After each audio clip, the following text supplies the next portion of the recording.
welcome to another episode of Stagepass. My guest tonight is probably the best known and most loved musician in Tidewater, Lewis McGehee. I'm really pleased to get you on this. You have come up in at least 3 interviews I've done with other people, and they're all people I consider significant contributors to the Tidewater music scene. And at some point in the interview, somebody will say, "Do you know Lewis McGehee?" And I'll say, "Yeah, I do." And they probably say, "How come he doesn't just go home and stay home?" Actually, what they in all inevitably say is that you're one of the hardest working musicians they ever knew. Well, I'll tell you, if I did anything, I did get up every day and do it, whatever it was. And I'm not sure that I had any special things to offer anywhere along the line. But one thing I did do was take it as I did look at it as a career, and felt like, okay, I got to make money somehow, and it's either do this or do something else. And I figured if I'm going to do this, then I have to approach it as a career. And that means get up every day and make it happen, whatever it is. So, in fact, I'm coming up on 50 years of playing full time. I graduated William and Mary in 1974. So and that was in May of 74. So that will be, then I started gigging full time in June. So I'm coming up on my 50th anniversary of playing music full time. That's awesome. That is so awesome. Yeah, I didn't know it was going to turn out like this. When I got into it, it was either feast or famine. You either became a star or you starved to death. And I didn't know that I was going to find a middle ground, especially like staying in one area. That's where I've been totally blessed and lucky and caught off guard by the fact that I've been able to stay in one area and not have people, I know people are sick of me to a degree, and I'm sick of me. But I've been able to maintain a consistent income without having to travel far, and that's been a real pleasant surprise.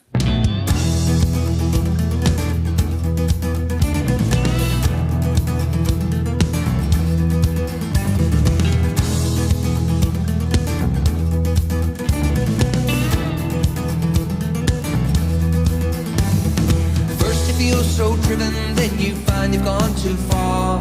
You look through tunnel vision, but you don't know where you are. Well, you're standing at the crossroads, looking for your way back home.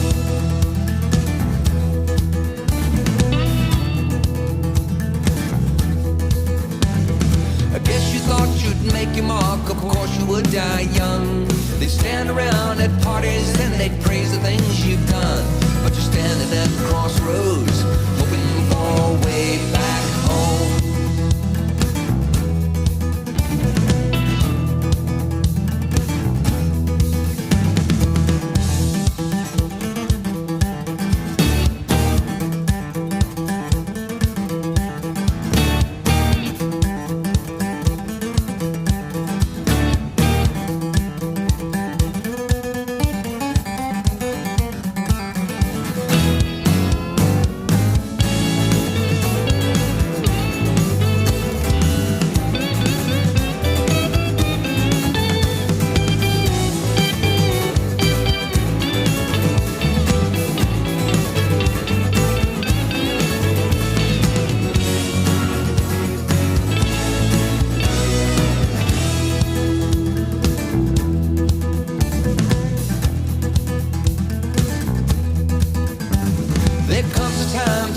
It's okay to change your mind. Stop and cut your losses and just leave it all behind. Cause you're standing at the crossroads, looking for a way back.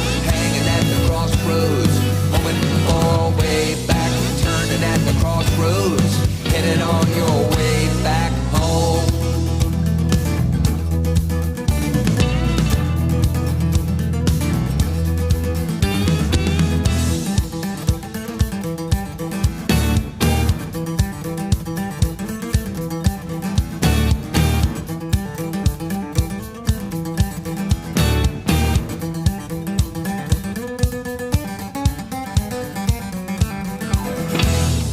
When did, it was funny, but preparing for this to talk to you, I've known you for about 50 years as well, close to it anyway. I think you and I met at Fantastic Fenwick's when I had just come back into the area and started playing solo. And I Yeah, I remember moved here in meeting- 1980. Yeah, right around in there. And even at that point, you were the buzzword. You were what everybody was talking about in town. And I didn't know that you had spent some of your time after you left college, first in Miami, I guess, and then you went up to New Yeah. York and Yeah, played around there for a exactly. while, and actually got a recording contract up there with Lifesong, right? Yes.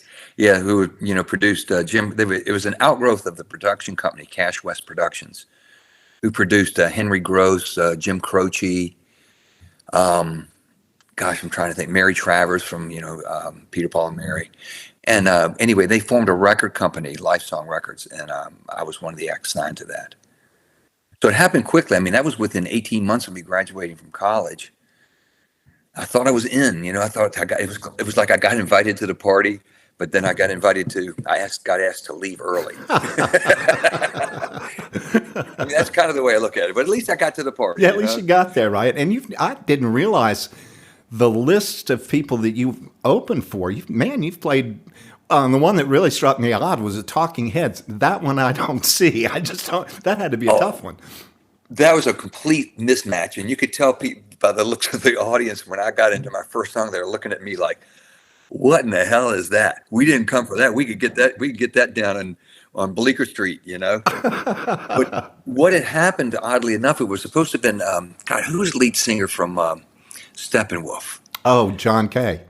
John. Yes, he was supposed to have been the main act that night, and I was booked to open for him. And then he had to cancel for some reason, and they brought in the Talking Heads, and this was in 1976, I believe it was. And it was a place on Long Island in Roslyn, Long Island, called My Father's Place was the name of the club. So they kept me as the opening act, even though they had this bizarre, Talking Heads coming in who were, on the cusp of the whole new wave, punkish kind of thing, real eccentric stage thing, and I'm up there singing, folk songs. So it was a definite mismatch. Also, you got to open for John Prine at one point in your career too. That's pretty cool. Yeah, I did a couple of gigs with him. Sure did. Yeah, he was a great guy. I mean, obviously, just very plain and natural, easy to get along with, and no superstar attitude. Yeah, super talented. I love his lyrics. I think he's one of the best we've ever seen. Oh, I know. His songs are so kind of predictable musically because he's a 3/4 chord guy, and yet his lyrics just make you totally forget about that, and you can't wait to hear the next line. And it's delivered with the right chords too. Those 3 or 4 chords is exactly what the song needs. Yep. He was a master of that kind of thing. At what point in time, and what made you decide to come to Virginia Beach out of when you got to that point in your life where you were going to make that move? Well, I'd cycled back to Miami because I had a regular gig down there.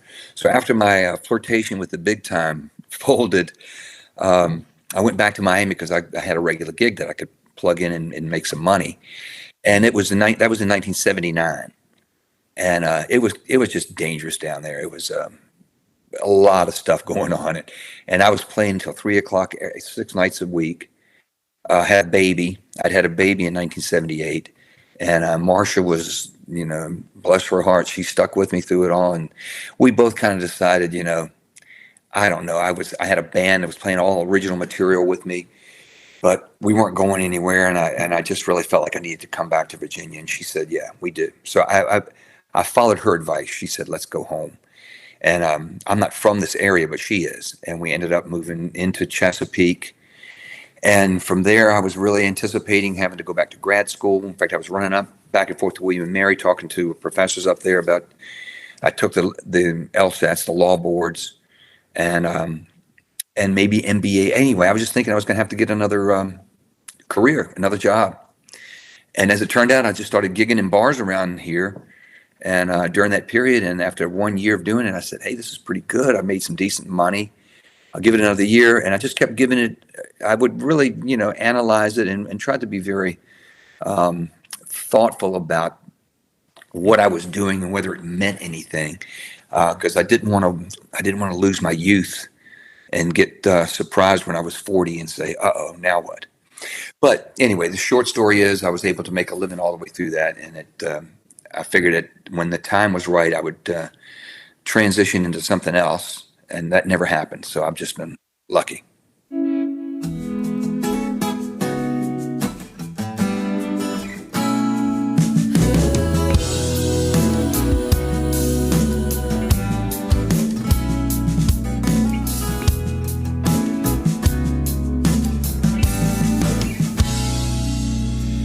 Just like every other day, you touch my heart and you slip away and hide behind your ivory-covered walls.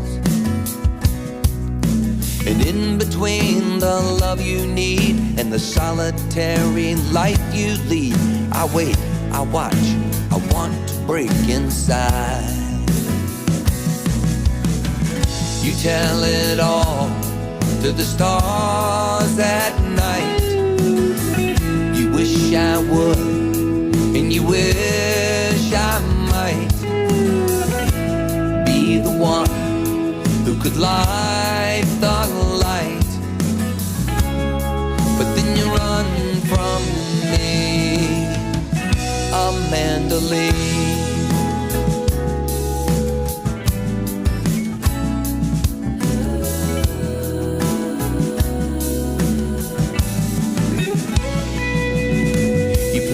Hard, and I suppose it's you and only you that knows the fear that keeps your heart out of this game.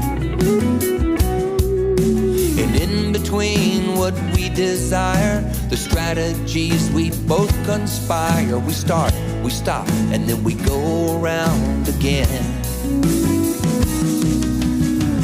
You tell it all to the stars at night.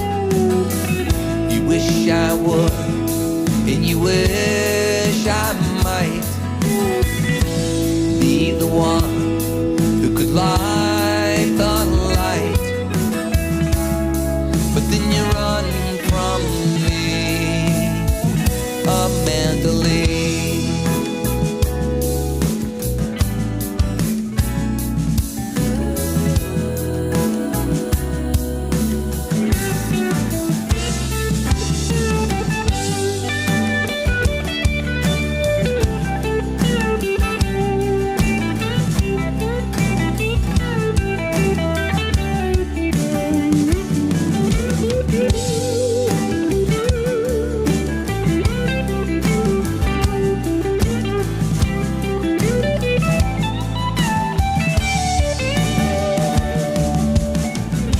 Tell it all to the stars at night. You wish I would, and you wish I might be the one who could light the light. But then you run from me, Amanda Lee.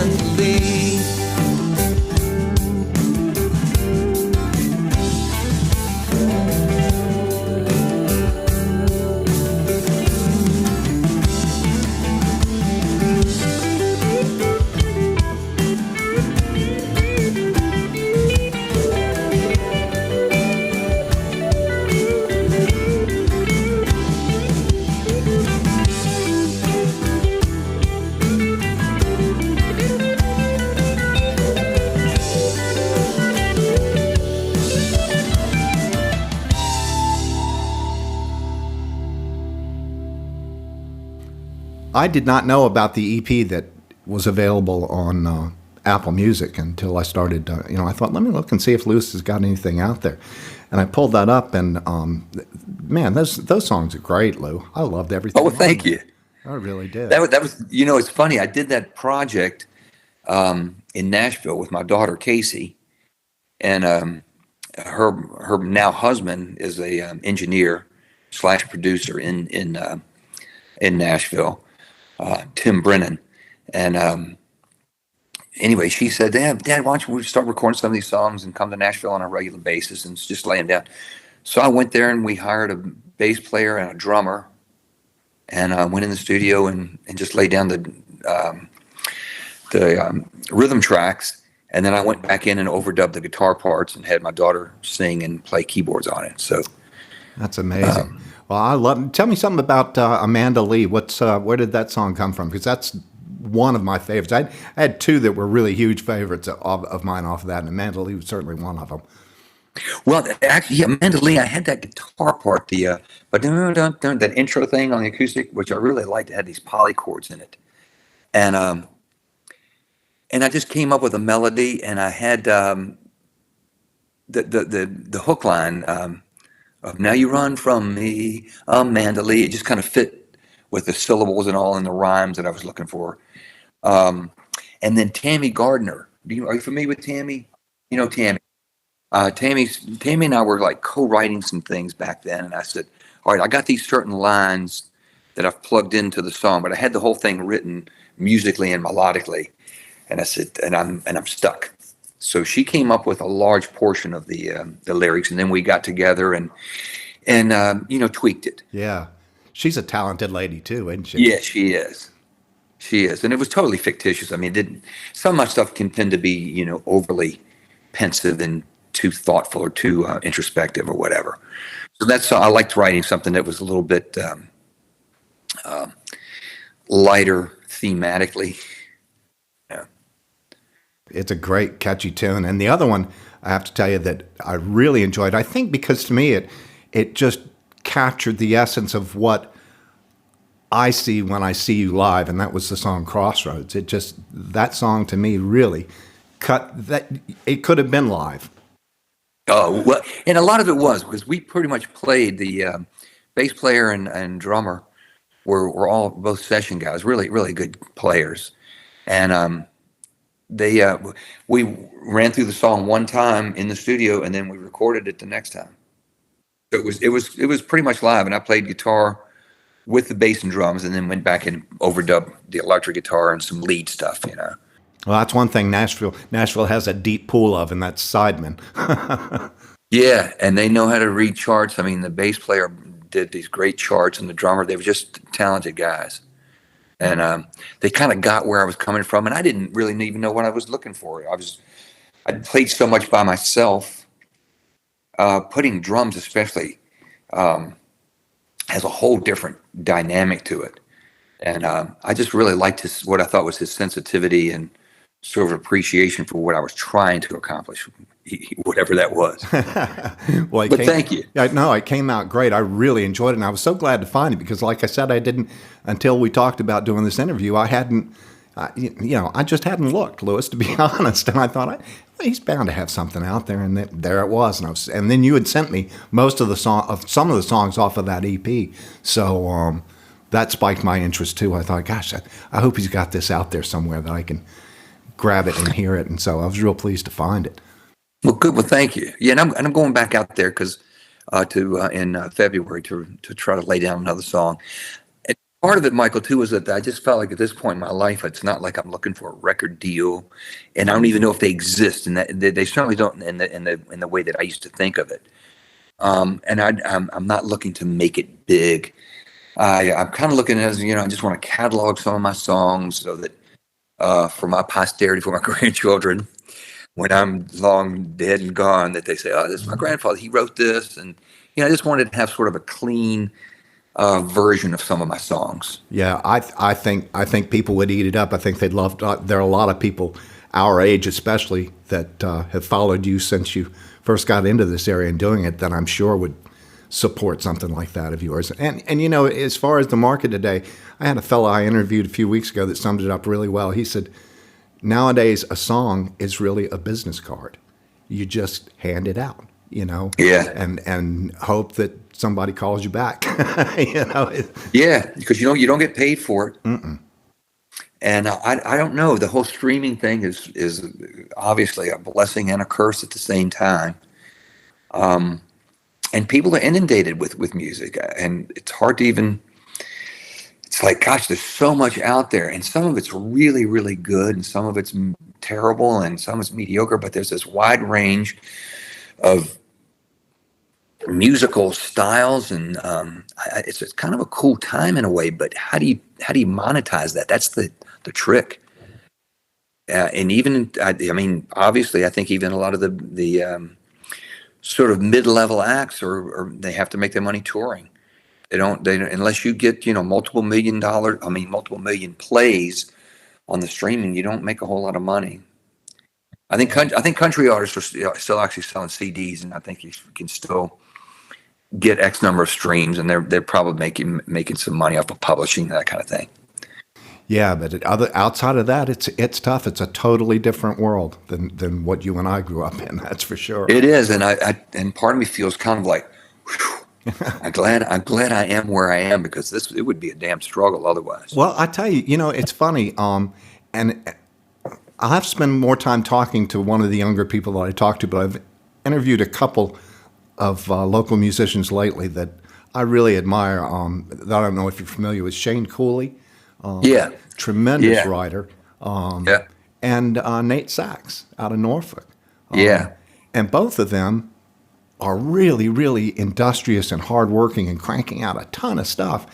And they don't seem to question what it's turned into. It's not an issue for them, I don't think. Yeah, Shane is a William Mary grad also. Yeah, yeah. And I met him, gosh, years ago. I was playing a private party for a bunch of principals.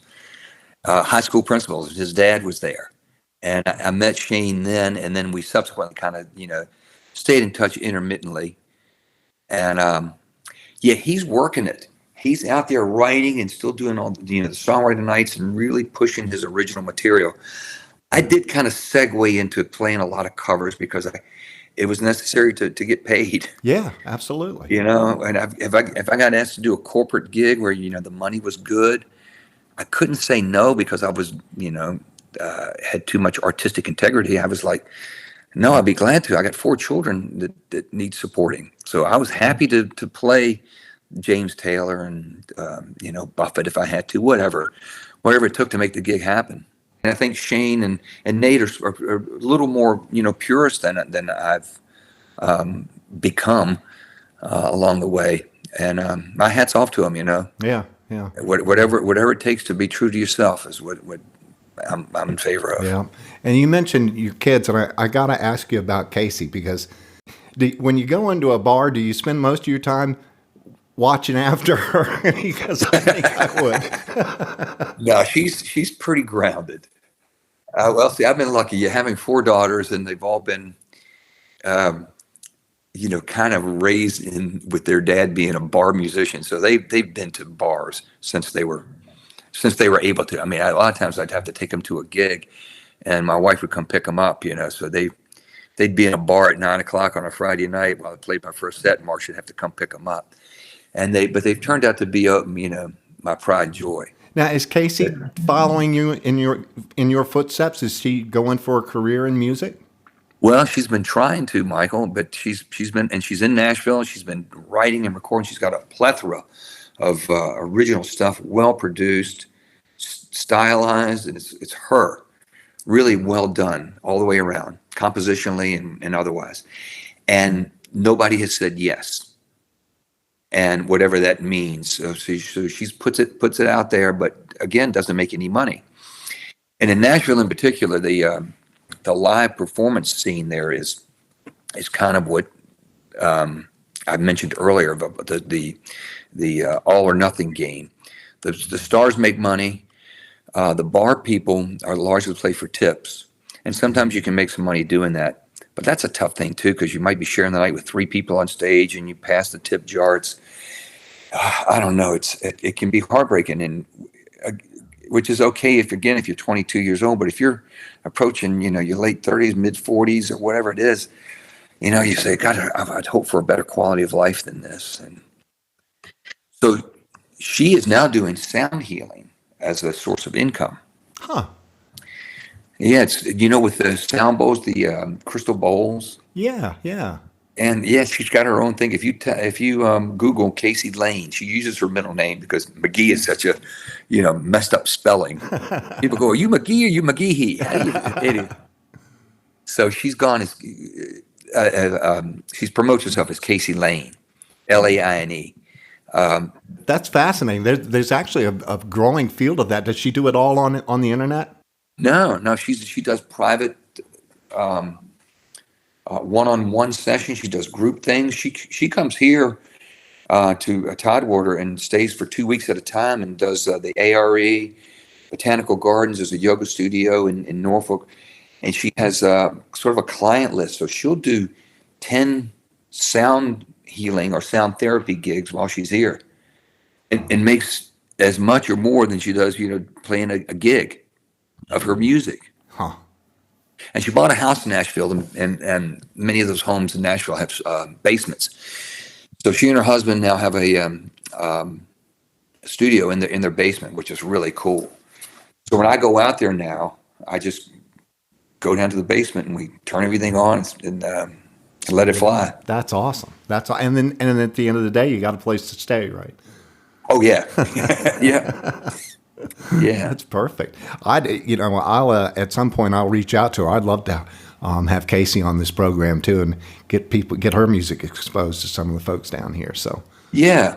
And I didn't, if her stuff is more electronic, and I'd really like for you to hear some of it, because I think as a musician you'd appreciate it, and especially as a singer, man, you've got such a great voice. And when I think about talking to people about the fact that I've made a career out of doing it, I always look at myself and go, gosh, I may be a better than average guitar player and a less than average singer. I think compositionally, I was able to blend the styles together so that I could pull it off. But I listen to people like you, and man, you've had such a great singing career and so talented. oh, thanks, Lewis. And I almost feel guilty that you're not doing more with it yourself, because I always felt like, shit, I can't sing like that. I mean, and you know what's weird? You jump in and can blend with anybody. I can't even sing harmonies, Michael. That's something, I started when I grew up on the Byrds and the Beatles, and harmony just struck me right away. And then when Crosby, Stills and Nash came out, I was over the top. I was like, oh yeah. That was you. You were right in there. That's what I wanted. Well, you've also got some jazz tendencies. I mean, I loved with some of the groups that you had. I always thought, man, what great vocals. Oh, thanks, Lewis. I never had that strong suit, and I always had to cover it up with flash. Well, I tell you, I always envied your flash. Well, I did figure out a way to say, I got to try to make this thing work one way or another. And I think you're being too humble, because, and especially it cut through on the EP. Your voice sounds great on that EP. I really enjoyed it. Every bit of that really hit some part of me, and it was sort of nostalgic and cool and new at the same time, because I hadn't really heard that material. But yeah, you're selling yourself a little bit short. I think your singing is fine, and I have always admired your ability to make any song your own. That. And I had an experience when I was starting out. I decided, kind of like you, I wanted to get to a bigger town and see how that went. And I should have gone to Florida like you did, but I went to Detroit and froze my butt off. Yeah. I met a guy. I was playing in a club, and he came running at me on the stage, and the stage was in front of this picture glass window, and I thought, when I saw him, he was a huge guy, like 6'2", and a lot of weight, and I thought he was going to take me right out the window. I thought, crap, did I look at his girlfriend? What's going on here? And he jumped up on the stage, and he said, I want to sing, man. I wasn't going to say no. And I stepped back, and out came this incredible voice. And when we finished, he had me come over to his table, and the guy's name was Catfish Hodge, and he was a blues player who had already established himself playing with Johnny Winter, playing with a few people. And first time I went to his house, his walls were lined with record covers. And I thought, oh my God, what is this guy? But he told me at that point in time, the best piece of advice he ever gave me that I could never do anywhere near as well as you did was make it sound like you. He said, you can play whatever cover song you want to, but make it sound like yours. And, right. And I think you were the master of that. I've heard you do covers of songs that I just thought that's better than the original. Well, I did like to take. I think another strength that I might have is arranging, and I was able to arrange songs so that I could put my guitar what I'm looking for, emotion, or my whatever tricks I had into that song. So I got a lot of Dylan songs, for example, and I really do like my versions of it because I think they first of all they accentuate some of my guitar playing, which I see myself as.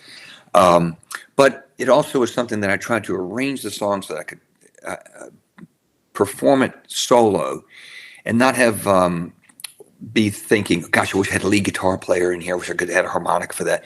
So I tried to arrange it so that it still kind of came alive. And hopefully through me, I took his song and let it run through whatever attributes I have or deficiencies, the pluses and minuses, and hope that it came out as sounding like me doing a Dylan song rather than me trying to sound like Dylan. What do you think, looking back on it all, Lewis, is there any particular room from the area, either now or then, that you would say was your favorite to play?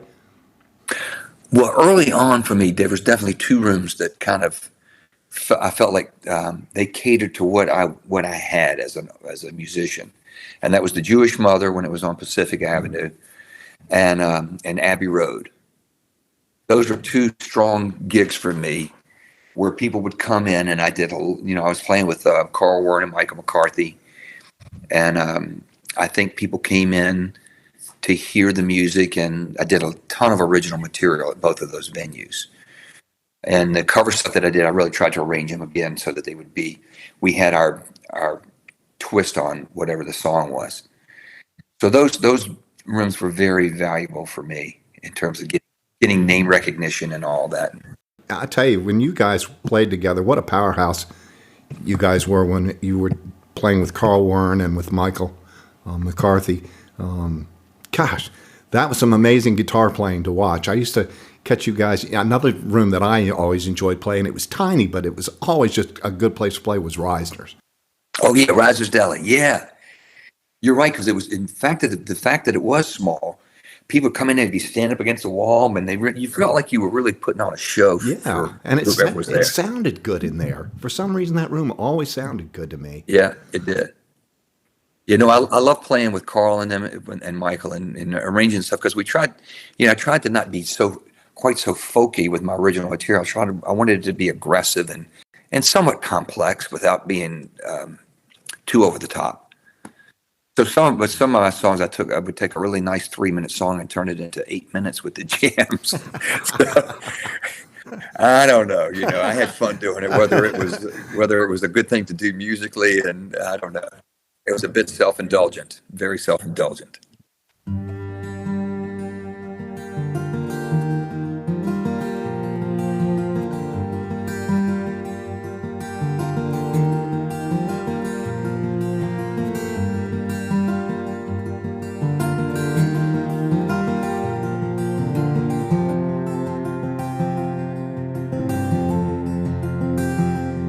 The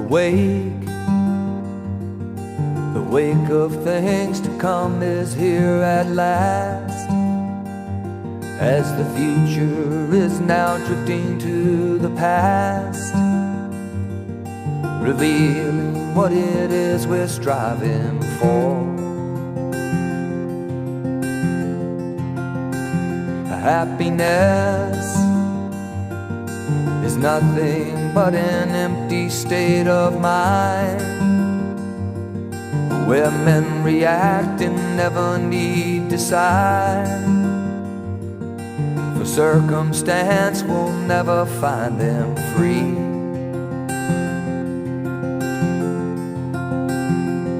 And so what makes me slow to know. And though I've seen this place before, oh, it doesn't matter to me anymore, 'cause I'm just passing.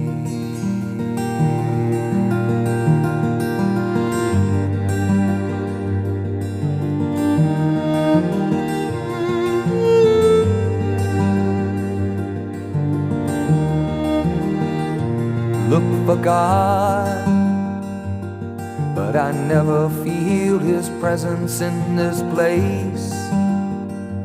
For the test tube is the master of this race, conditioning the essence of all life. Collectively, the powers of a man are brought to be, and the individual is never seen. As I'm looking back to see this brave new world,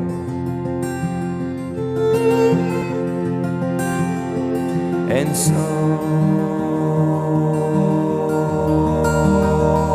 makes me slow to know. And though I've seen this place before, oh, it doesn't matter to me anymore, 'cause I'm just passing.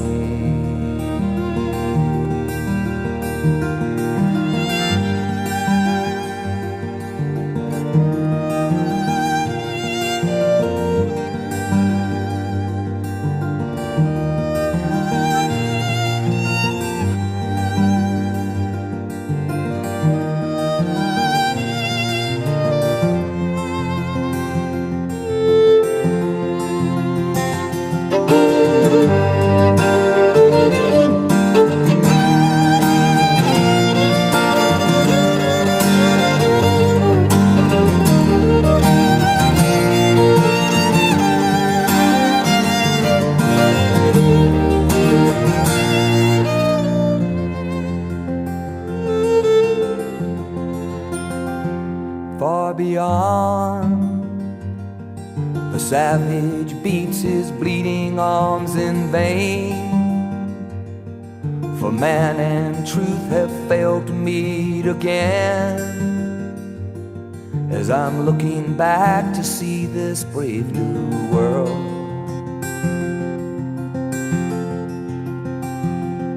and so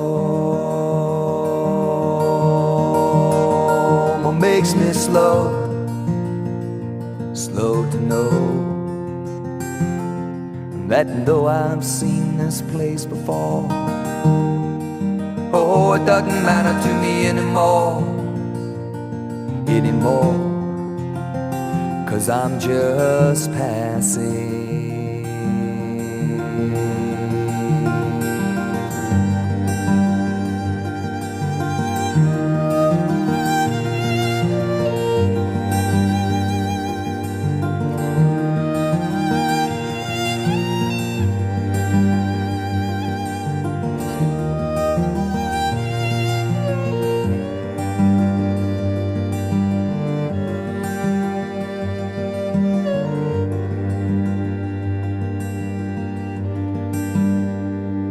I still get invigorated by going out and doing gigs.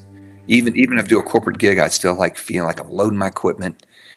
I want to keep active, and I think it's important for my brain and everything in my life to stay as active as I can for as long as I can. I can't tell you how much I enjoyed connecting with and talking to Lewis tonight, and for the music that he shared with us all. You can find his 2018 EP on Apple and Spotify. Next week, I'll be talking to 2024 Veer nominee Allegra Duchesne. Stagepass has been brought to you by the Jones Art Gallery, located at 184 Central Park Avenue in the heart of the Virginia Beach Town Center.